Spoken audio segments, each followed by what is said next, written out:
Welcome to the Boring History Club, where we dust off the forgotten pages of the past and reveal the drama that's anything but boring. Today, we're diving into the life of Charlemagne, Charles the Great, the king who built an empire on blood, faith, and a surprising dash of brains. Think of him as the original Game of Thrones anti-hero, a mix of Tywin Lannister's ruthless strategy, Daenerys' empire-building ambition, and maybe a touch of Tyrion's intellectual quirkiness, all rolled into one larger-than-life figure, born around 747 or 748 in what we now call Belgium or France. Historians debate the exact spot, but picture a drafty Frankish palace amid rolling hills. Charlemagne was destined for greatness from day one. His dad, Pepin the Short, wasn't just any ruler. He was the guy who kicked out the last of the old Merovingian kings in 751 with a nod from the Pope himself. It was like a medieval coup, blessed by the heavens.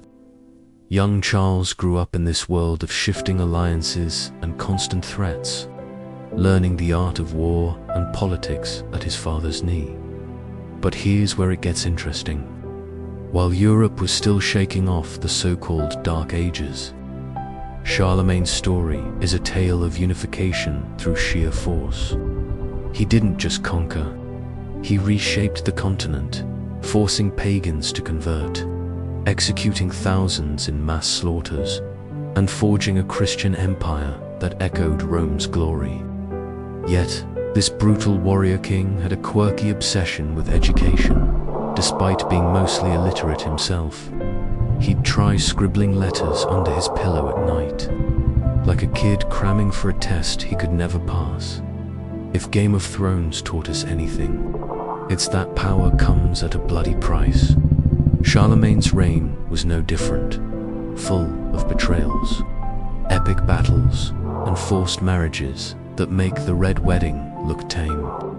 Stick around as we explore how this man united Europe, one sword swing at a time, and why his empire was the real precursor to Westeros chaos. Let's start at the beginning. Early life and rise to power. Charlemagne's early years was straight out of a fantasy novel. Think young Jon Snow. Raised in a noble house with secrets and expectations. As the eldest son of Pepin the Short and Bertrada of Leon, he was part of the Carolingian dynasty, a family that had been pulling the strings behind the throne for generations. The Franks were a Germanic people who'd converted to Christianity under Clovis the first centuries earlier, ruling over a patchwork kingdom that included modern-day France, parts of Germany, and more. Pepin's death in 768 split the kingdom between Charlemagne and his brother, Carloman. They were crowned separately, Charles at Noyon, Carloman at Soissons, and it was tense from the get-go. Imagine two siblings sharing a crown. Rivalry was inevitable. Charlemagne focused on the northern territories, while Carloman handled the south. But cooperation was key at first. They crushed a rebellion in Aquitaine together, though Carloman bailed early, leaving Big Bro to finish the job. Then, in 770, Charlemagne pulled a classic power move. He married Desiderata, or maybe Gerperga, names vary in the scrolls, daughter of the Lombard king This was brokered by his mum, Bertrada, to ally with the powerful Lombards in Italy. But Pope Stephen III hated it. He wanted the Franks to stay, and it was like allying with the Lannisters when you're supposed to back the Starks' political dynamite. Charlemagne already had a son, Pepin the Hunchback, from a previous relationship with him. Legitimacy debates swirled, adding family drama. Then, fate intervened. Carloman died suddenly in 771, at just 20 years old. Charlemagne wasted no time. He seized his brother's lands, forcing Carloman's widow and kids to flee to Lombardy. He ditched his Lombard wife, annulling the marriage on shaky grounds, and married Hildegard, a Swabian noblewoman, to solidify alliances at home. This rise to sole power in 771 was ruthless. Much like Cersei, Lannister eliminating rivals after Robert's death. Charlemagne now ruled the entire Frankish kingdom, but he wasn't content. His eyes turned south to Italy, where the Lombards threatened the Pope. In 773, Pope Adrian I begged for help against Desiderius, the same guy whose daughter Charlemagne had just dumped. Talk about awkward family reunions. Charlemagne marched over the Alps with his army, besieging Pavia for months. Desiderius surrendered in 774, and Charlemagne crowned himself king of the Lombards, the first time a Frankish king took another kingdom's title outright. It was a masterstroke, expanding his empire and earning papal gratitude. But this was just the start of his bloody path to unification. The brutal conquests, building an empire in blood now. Let's get to the gritty part, the conquests that made Charlemagne's empire the stuff of legends, and nightmares. If Game of Thrones has its War of the Five Kings, Charlemagne had his endless campaigns, turning fragmented tribes into a unified Christian realm through sheer brutality. First up, the Saxon Wars. A 30-year slog from 772 to 804 that defined his ruthlessness. The Saxons were pagan Germans east of the Rhine, fierce warriors with no central king. Think wildlings beyond the wall, but with better axes. Charlemagne kicked it off in 772 by destroying their sacred Irminsul pillar at Erzberg, a massive wooden totem to their gods. It was like burning the weirwood trees, a direct assault on their faith. The Saxons rebelled hard. In 778, while Charlemagne was off in Spain, more on that later, they raided deep into Frankish lands. Charlemagne returned furious, crushing them at the Battle of the Suntel in 782. But betrayal followed. Saxon leader Widukind stirred another uprising. Charlemagne's response. The Massacre of Verden in 782 rounded up 4,500 Saxon captives by the Orla River and ordered their beheading in a single day. Blood soaked the ground. It was a war crime by modern standards, a message, submit or die.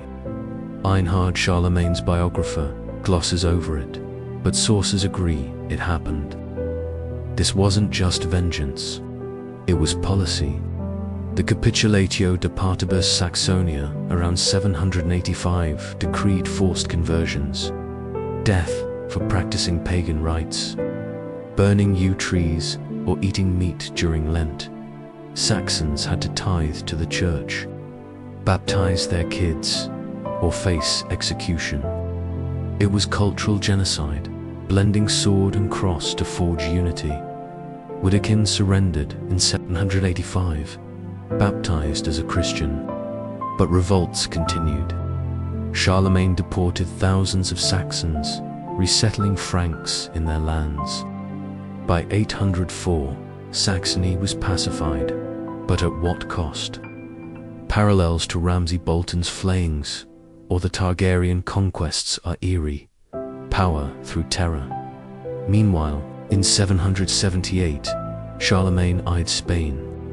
Invited by Muslim governors feuding with the Emir of Cordoba, he crossed the Pyrenees, sacking Pamplona, but failing at On the retreat, Basques ambushed his rearguard at Roncevaux Pass, killing Roland, his nephew and paladin. This defeat inspired the epic Song of Roland, turning loss into legend, like how got myths build around battles like the Red Wedding, southward.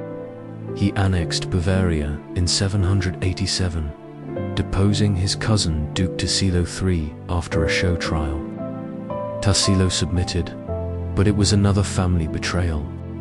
Then the Avars in the east, nomadic horsemen with vast treasures. From 791 to 796, Charlemagne's forces crushed them, hauling back wagon loads of gold from their ring fortress. It funded his empire like looting King's Landing, north to the Slavs and Danes, west to Brittany. Charlemagne's armies were relentless. His strategy: mobile forces, winter campaigns unheard of then, and leveraging alliances.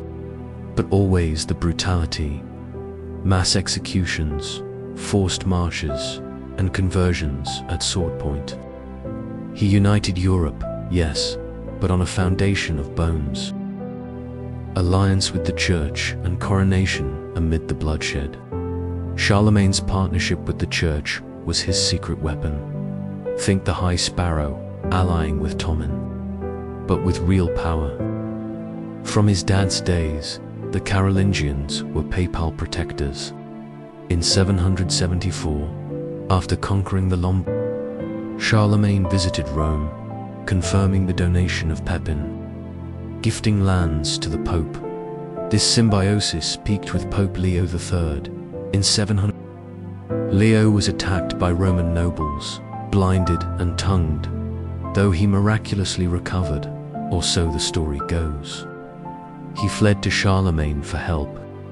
Charlemagne marched to Rome, held a sit, and restored Leo. On Christmas Day, 800, in St. Peter's Basilica, Leo crowned him Emperor of the Romans, a shock even to Charlemagne, who Einhard says would have skipped Mass if he'd known. This created the Holy Roman Empire, rivaling Byzantium's Irene, a woman emperor scandal. Charlemagne's title, Charles, Most Serene Augustus, crowned by God, great and pacific emperor, governing the Roman Empire. It was divine right meets political theater, legitimizing his conquests as God's work. Forced conversions tied into this. Saxonies, pagans, became Christians or martyrs. Charlemagne issued capitularies enforcing church law, building monasteries as outposts of control. It was empire building with a holy halo, much like the faith militant in Got, enforcing moral order through force. Asterisk, the quirky side, education, reforms, and personal life. But Charlemagne wasn't all sword and scripture. Enter his quirky side, a warrior obsessed with wisdom, despite being mostly illiterate. Einhard, his court scholar and biographer, tells us Charlemagne could read a bit but struggled with writing. He'd practice letters on tablets under his pillow, his gnarled hands better suited to a hilt than a quill. Yet, he sparked the Carolingian Renaissance, inviting brains like Alcuin of York to Aachen. His palace school taught grammar, rhetoric, astronomy, reviving classical learning. He standardized script, Carolingian minuscule, our lowercase letters, ancestor, copied manuscripts, and built libraries. It was like turning a war camp into Hogwarts, contrasting his bloody fields. Personally, Charlemagne was a giant, tall, over 6 feet, robust, with a thick neck, lively eyes, and a clear voice. He loved swimming in Aachen's hot springs, feasting on roast meat and moderate wine. Family man. He had 5 wives, successively. Hildegard bore 9 kids and concubines. Adored his daughters, refusing their marriages to keep them close.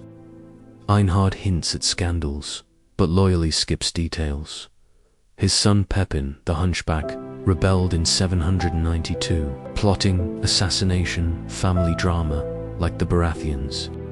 Charlemagne spared him, banishing him to a monastery.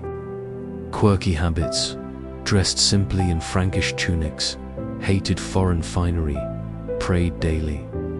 This human side, the illiterate scholar, doting dad, humanizes the conqueror. Like Tyrion's wit amid Lannister cruelty, Asterisk legacy and Game of Thrones parallels.